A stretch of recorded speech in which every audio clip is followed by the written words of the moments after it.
Cursor AI can transform your coding workflow, but first, you need to install it. In this quick tutorial, I'll show you exactly how to get it running on Windows. Let's dive in. First, open your web browser.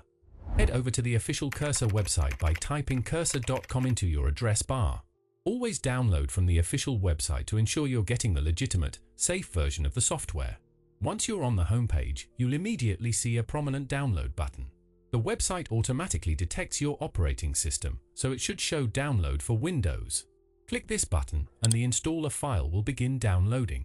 Depending on your internet speed, this should take anywhere from a few seconds to a couple of minutes. Once the download completes, locate the installer file in your Downloads folder. Double-click the file to launch the installation wizard. First, you'll see the license agreement. Review it if you'd like, then check the box to accept the terms and conditions. Then proceed by clicking Next button. On the next screen, you can choose your installation location. The default location is usually fine for most users, so just click Next to continue. The default Start menu folder location works perfectly fine, so simply click Next. You may see options for creating desktop shortcuts or adding cursor to your path. I recommend keeping these options checked for easier access later. And then, click on Next. Finally, click Install button to begin the installation process.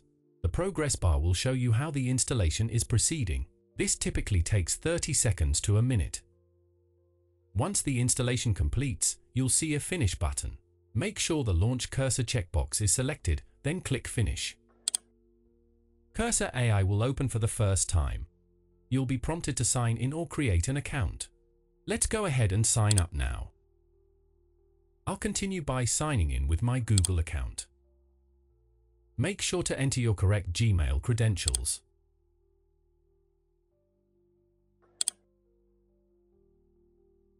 Click Continue to allow Cursor to access your account information. Click Continue to proceed with data sharing. Now click this button to log in to Cursor Desktop.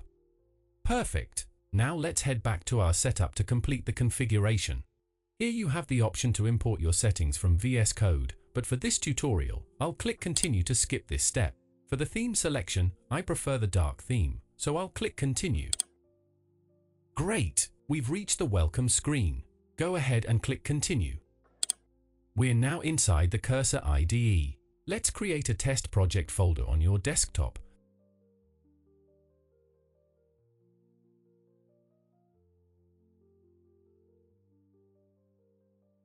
Then drag and drop it into Cursor. The folder is now open in Cursor.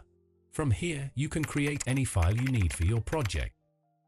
Emmet is already enabled in Cursor right after installation. You can install extensions the same way you would in Visual Studio Code. You're ready to start using AI-powered code completion, chat-based coding assistance, and all the other powerful features Cursor offers.